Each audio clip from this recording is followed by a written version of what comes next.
Et l'autre grand sujet du jour, on vous parle de la proposition de loi qui vise à ne plus sanctionner aujourd'hui financièrement les excès de vitesse inférieurs à 10 km/h par une amende. Donc, ce texte de loi déposé hier par le sénateur Les Républicains Alain Fouché a été réalisé grâce à la demande très pressante de l'association 40 millions d'automobilistes.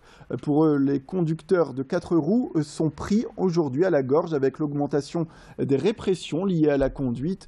Ils veulent ainsi démontrer via cette proposition de loi qu'un léger excès de vitesse ne mérite pas forcément l'amende forfaitaire de 65 € qui en découle. Pour autant, les contrevenants seraient assujettis au retrait d'un point sur leur permis de conduire, comme c'est le cas depuis toujours. L'association précise aussi que 90 à 95% des excès de vitesse sont des excès qui sont situés entre 0 et 20 km/h. Avec cette nuance, il le rappelle, entre 0 et 10 km/h pour l'association. Ces excès de vitesse sont dus notamment à des faits de limitation de vitesse sur l'autoroute qui ont pu changer sans que l'automobiliste n'ait pu le voir, ou alors des gens qui se sont fait surprendre sur une descente notamment.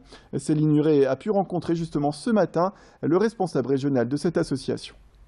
Nous, on est pour tout ce qui peut aider, faciliter la vie des automobilistes, d'autant plus que on s'aperçoit que la grande majorité des excès de vitesse en mesure automatisée, c'est-à-dire pratiquement 80%, sont des excès de vitesse qui ne dépassent jamais 20 km/h et une grosse majorité, c'est 10-12 km/h.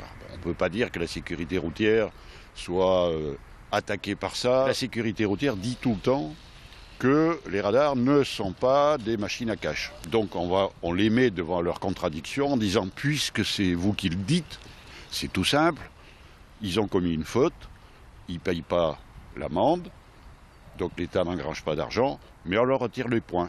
On va bien voir ce qu'ils vont répondre.